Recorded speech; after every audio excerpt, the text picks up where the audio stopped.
Hi, this is Vasilios, and as part of my midterm evaluation, I'll be giving you an introduction to web development, specifically what components are involved in making a full stack app, as well as some of the common models and architectures.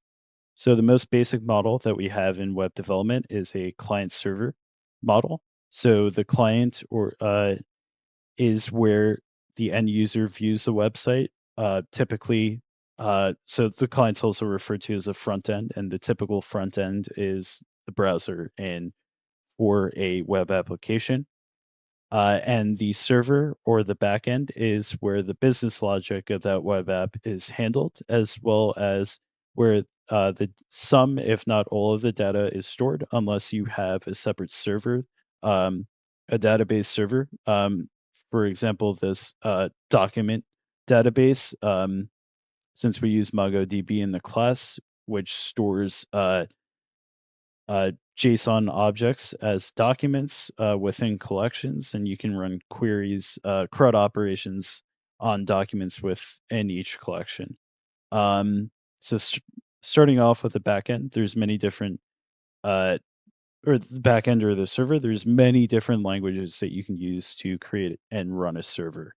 I have some of the most common ones here, but the most common one is by far is JavaScript, and the reason is because in the front end, JavaScript is the only thing that can run in the browser. So using JavaScript in the backend massively simplifies the need for experience of web developers in different languages because all they have to learn is JavaScript or ECMAScript. So the most common runtime environment for Node.js is I'm sorry, for JavaScript is Node.js, which uses, I believe, the JavaScript V8 engine, the same engine that's used by Google Chrome. So Node.js is essentially, I believe it compiles JavaScript on the back end, unlike the front end where JavaScript is purely interpreted. But it provides also a package manager that you can use to install plenty of helpful packages, like some simple servers like HTTP server or reload that only host static content. I'll get back to that in a little bit, or Express, which is a simple but powerful web application framework, which lets you create routers using the REST API. And explaining a little bit more about the REST API. So, using the hypertext transfer protocol, there's four methods: get, which allows the client to get data from the server; post, which lets the client post data to the server; update, which lets the client send updates to the server, uh, lets the client update data on the server; and delete, which lets the client delete data on the server. So those are all handled through routes, and Express lets you define those routes with a request object and a response object, and lets you parse like parameters from the request object and send things back using the response object, like data or just HTTP status codes. So yes, so on the front end side, in JavaScript, the fetch API is what gives you those HTTP methods. And then again, and on the server side, so for example, for Express, you can either use uh, the application method, REST API methods to just define routes for your entire application or a router, and then use that router for a specific set of routes in your application. Um, so a simple server, back to a simple server, like HTTP server or reload. So that only hosts static content, but that's kind of vague. Like static content can really be anything. Like the most common types of static content are HTML, JavaScript, and CSS, but you could also have images, videos, uh, just data like stored in JSON format, etc. So now segueing into back to the client or the front end, um, the basic building blocks that make up your web page here, this circle, are HTML, so hypertext markup language, uh, is a uh, is basically the skeleton of your web page. It dictates what is on the web page. So the basic building blocks of so the content of the web page. So the basic building blocks of HTML are elements. So elements are usually composed of a starting tag and a closing tag. With a closing tag has a backslash, and there can be it's recursive. So, most elements, HTML elements, are allow you to have children within them. So there's a hierarchical nature or organization within HTML files where you nest HTML elements within uh, other elements, except for certain elements of that are called void elements that don't have a closing tag. So, for instance, so that script is supposed to have a closing tag, but um, the one above it is uh, doesn't have a closing tag. It's a void element. It doesn't have a body, so it can't have any children within it, any child elements within it. Um, so the browser takes this HTML file and creates a document object model, a tree essentially, like I described, hierarchical parent child relationship between HTML elements. So that provides the basic structure content of your web page. And now CSS or cascading style sheets give you the appearance for your website. And this is designed to be as modular as possible, uh, and it interacts very fluidly with, or very fluently with HTML, allowing you to select elements in different ways. So um, I'll get back to the selector specificity in a little bit, but actually, well, so I have the three categories here, which are the most common or basic types of selectors in CSS. So you can select the first one is just selecting elements. So for example, here I'm selecting H1. And if I have multiple H1 elements, which is not a good idea to have on one page or one file, HTML file, but if I have multiple H1 elements, it'll select uh, all of them and then apply within these brackets, the curly brackets, the following rule sets, which sets the font size to basically a relative size from the from the like the browser's base font size, as well as here I just have a template for what CSS rules look like, where you just have an attribute colon value, and then new line with the next attribute and value. So this whole thing is called a rule set. So you have the selector, um, and then within the brackets you have the rules. So that element selector is the least specific selector that you can use. So it's like the lowest tier or lowest, I shouldn't say class, but lowest tier selector. The next type of selector you can have here is a class selector. So if you look at my HTML code here, I have uh, so HTML elements can have attributes. So for example, the link one has a href, which hyperlink reference lets you define where this file is located. So here we're actually using this link element to load in our style sheet, which are so our CSS file, our style sheets, as well as the script element to load in a JavaScript file, although this is not an href, it's a different attribute.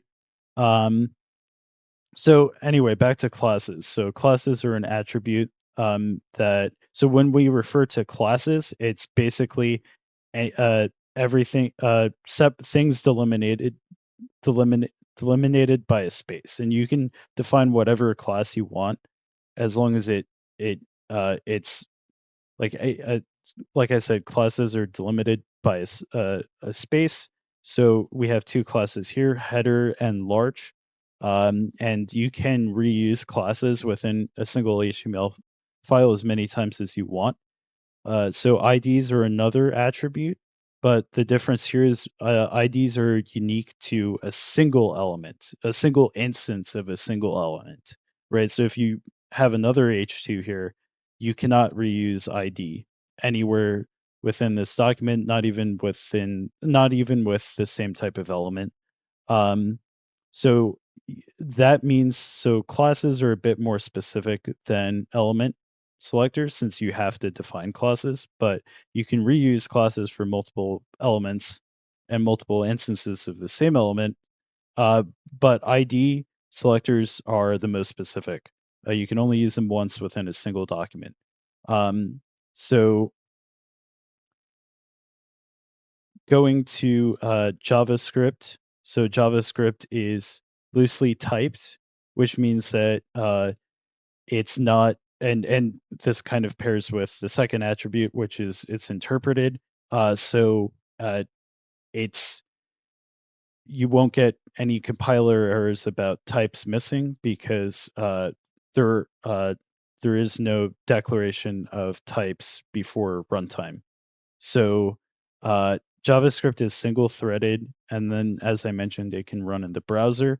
But like the key way you can get such performant behavior with web applications is that asynchronous programming is kind of outside of JavaScript. I believe it's run by the JavaScript engine, but essentially, like JavaScript delegates like tasks like fetching, which is an asynchronous operation, uh, to system processes, which can run on other threads, so they can all run concurrently. So if you want to fetch like multiple files from the server, using your HTTP methods, uh, you can you can do so asynchronously and fetch those files concurrently at the same time in parallel, right? So one tool, one front end framework that so yeah, so JavaScript offers you uh, interactivity to your web page, right? So whereas HTML creates the DOM, uh, JavaScript will, if I can find the right tool here, will manipulate. I cannot find the right tool. Okay, so well, JavaScript manipulates the DOM, so or the document object model. So anything else I wanted to explain here? Oh yeah, so for a simple server, right, we only host static content. So the browser just gets all of these files, like your HTML file, and typically index.html is the like entry point for your website. It's like the first thing that's loaded, along with like if you have like a main.js. So if you have like a script and a style sheet, those are those will be loaded in with to render the full web page by the browser. Um, Okay, so one other thing I wanted to mention here before diving into a topic more specifically is, as I mentioned before, the server primarily its role is to handle the business logic. So uh, you may have to use an API. So typically another package that you might find in Node.js. So for example, the MongoDB driver, uh, and you would have your routes communicate with that API or maybe through a service class to perform your CRUD, create, read, update, and delete operations on your database. Okay, so I'll probably see you guys in the next part. One other thing that might help you on the front end is front end framework like Bootstrap, which is essentially just a CSS, a cascading style sheet, and JavaScript library. So there are components like drop down selectors and page agent elements that let you navigate between different pages of contents.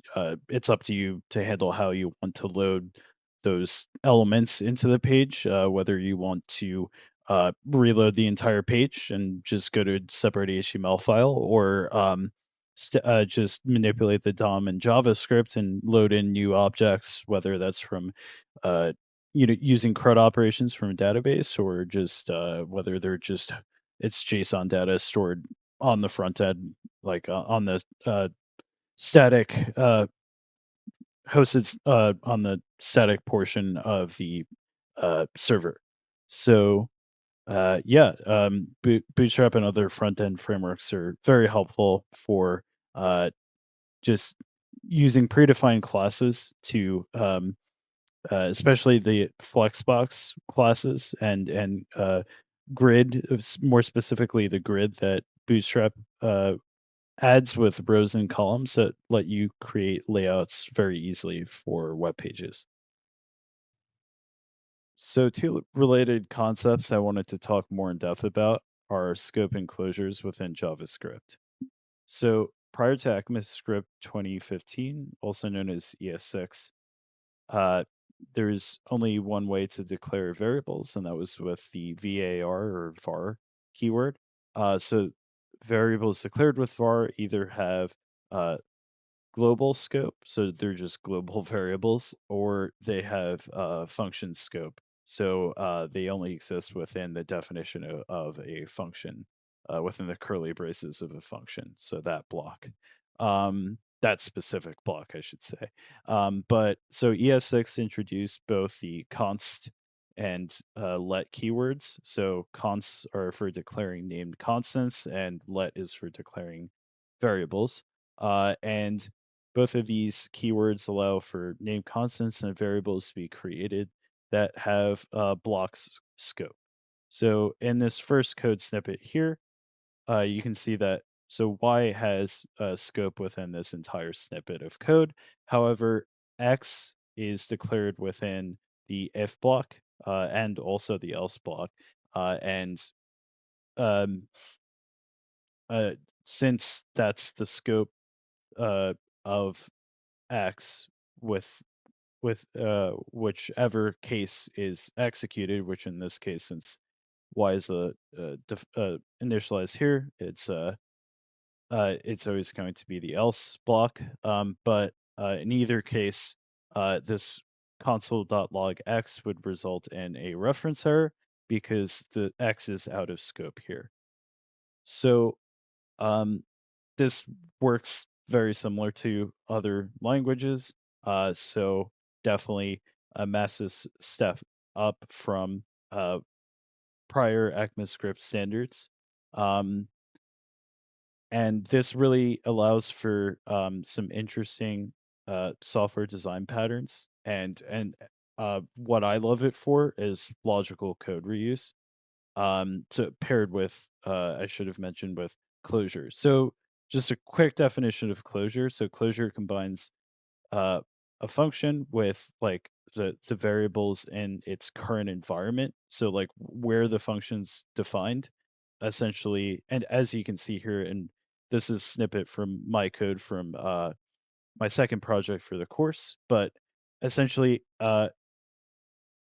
we have three parameters here. So field, parser, and flip, which is given a default value of false, right? So these are like that's the lexical environment for this arrow function, which I think was also introduced by ESX. Um, right. So these are within scope for this arrow function that's returned by this comparator. And I should have called it something else like comparator generator, comparator factory, but anyway, that's on me. But anyway, you can see how this maximizes logical code reuse. And I can even show you my code here. um, if we find it, is I call this comparator with different parameters here, and I don't have to rewrite the actual comparator that I later pass on line 387 here to this is an array inside our inside a object to array dot sort, right? So because array dot sort accepts a comparator with a specific function signature, right? We need only two parameters. I'm sorry, we need two parameters, right? Well, then we can't actually generate a comparator without closure that doesn't have these extra parameters. We would have to rewrite this entire uh, comparator function nested in here for every single unique sort that we want to do, which is down here. So we have like most recent, uh, oldest, highest rating, lowest rating, and unfortunately, I had to rewrite it for the popularity comparator. I couldn't find out how to maximize logical code reuse further, but um, since I just do the like to dislike ratio here, um, but yes, so uh, I can take in a callback function, a parser, um, the field that I want to sort by, and whether I want to sort in ascending or descending order, with descending is the first option. So yeah, so this is just a basic factory function utilizing closure to maximize logical reuse, so that I didn't have to rewrite comparators for all of the different category or types of sorts I wanted to do uh, on my uh, object. So um, another instance where I use it was for these like and dislike buttons. I created so I'm sorry. So let me first segue into back into this last bullet point that I wanted to make is that it lets you uh properly encapsulate like behavior into, and then really honestly this should be objects here, right? So it really lets you encapsulate behavior into objects, essentially information hiding, right? So because we have proper scope and because we have closure, um, and oh, I should add that ES6 also introduced with let and const module scope. Uh, so yeah, that's another scope that that helps with the import and export keywords to with information hiding. But here I have a a or object factory or a function factory called toggle action, which helps me write the code for these like and dislike buttons. So I have a private field because this is not accessible outside of the scope of this toggle action factory function. I also have, I used to have, well, I do have it. This is a more complicated example where for a different page of our website, I have search and drop down. Uh, So it links this data list with a drop down. Um, so I decided to, for logical code reuse, since we used it on both the landing and search page, to refactor that into a factory pattern uh, and have that. Um, so there's a bunch of nested functions here. I'm sorry, private methods here for this factory function. Um, populate data list. Yeah, I don't think I add that back to, yep, I don't add that back to the object that I return. I only add the getter method for the active search category. And notice that active search category is also kind of like a private field. So it's actually passed. So I have another file for just drop downs since I use just a drop down here. So this is another factory function that the previous one that I showed you also uses, and it has a getter method for this private field, this attribute here for the current category that's selected, right? So yeah, so essentially now we can properly emulate encapsulation with objects, just not with the class syntax that's available in JavaScript. So I find this super helpful because it really like I just created these templates and I forgot about them and until I had to use them. Like I documented them, just perfect. This it's what I wanted, what I hoped for in Python, but didn't really um figure out until I learned about scope and closure in this course, which I'm sure you can do this in Python, but um, learning about this and and just really opened up my eyes to how useful factory functions are in JavaScript because it's also a bit less code to write than writing classes in JavaScript. Um, so uh, I'll probably start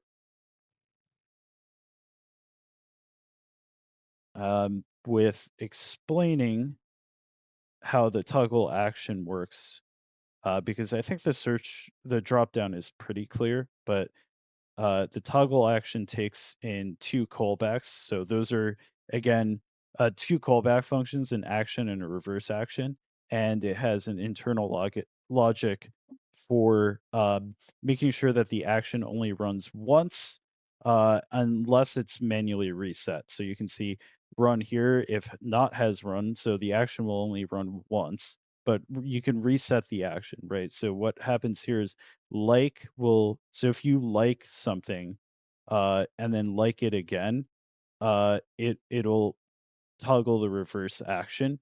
um so you can see if not has run, so if has run is true, then this is not executed, which means this reset is cold. So since reset is cold, and then if has run is false, then I just return true literally, so reset is not cold. um so yeah, so that's how I end up with this toggle behavior. But I also wanted it so that if a user likes something, but the same review, but then dislikes it, it takes away the like, and then vice versa. It takes away the dislike if they like.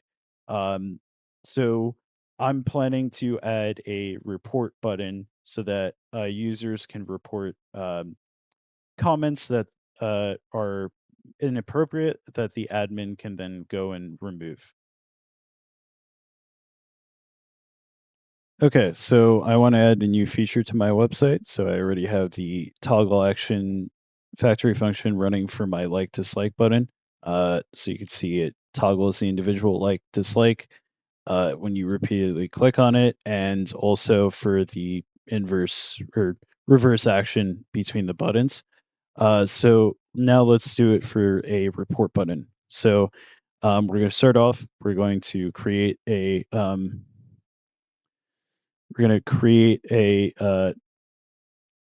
new button, call it report button using the document API that manipulates the DOM. So we'll use the create element, create a button elements, and we're going to take the report uh, button type attribute and set that to button so it doesn't reload the page when we click on it. Next, we're going to set some bootstrap classes. So we're going to set button for the outline and button danger for the color. Um, then we have to set the inner HTML to some text, so report. And then finally, actually, yeah, we're done. So we can add it to my button container with my other two buttons. So with pen child. So we just add a new element node to button container. So now it should appear. So now we're going to create the, um, let's create the two callbacks. So we have an action with, needs to be async. We'll just use a arrow function here and reverse action. Right. And okay, so then let's just flush out the rest of what we need before we flush out those functions. So we need a toggle action object returned by our factory that takes in the action and the reverse action. And to actually get this to work with the new button, we take the button, add an event listener on a click, and use another arrow function callback in there, uh, and just call the report action toggle action button run method. So that's nice about having a template for an object. Don't have to worry about how it works, even though I wrote it. Probably will forget how it works, but I commented it thoroughly. So um, have that for if I need to use that again, without having to worry about how it works. So, all right, so let's flesh out the actual callbacks here. So, what we want to do is we're going to copy the from the dislike button. I have an helper function here that just actually calls the fetch method, or the fetch function that performs the put request on my database. So I'm just going to change this to reported count as a the fetch function also calls the appropriate route, which I think is update review. Yeah. So update review updates a specific field in the reviews document collection. So or I'm sorry, the reviews I have a nested I have a document with a reviews array with individual reviews, and that document has metadata, average rating, so on and so forth. So one thing we want to do is if someone likes, we don't want them to report. We don't want if someone likes and then reports, we want to remove that like. So we can call the toggle action object instance reset method for the like button that I created above. That's off screen.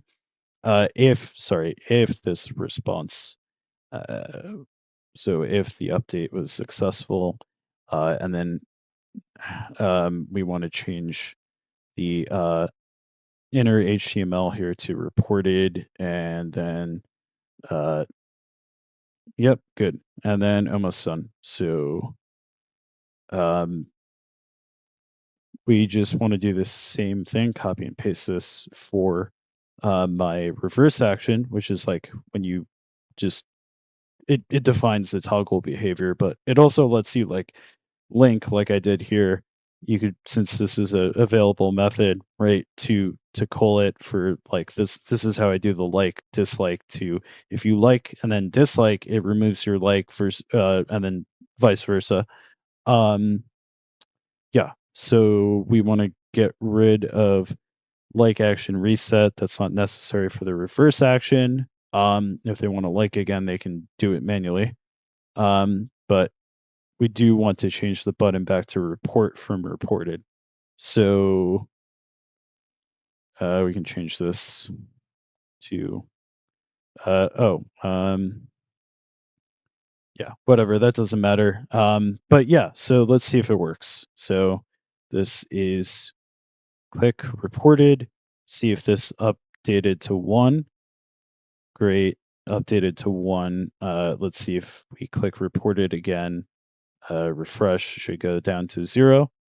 Great. Now we click like, reported, remove like. Let's see if it goes back to 1. And then we're done. Cool. We did it. So you can see for the other buttons, it's separate behavior for each review on the page. Okay, awesome. Thanks for watching. Hope you learned a lot. Take care.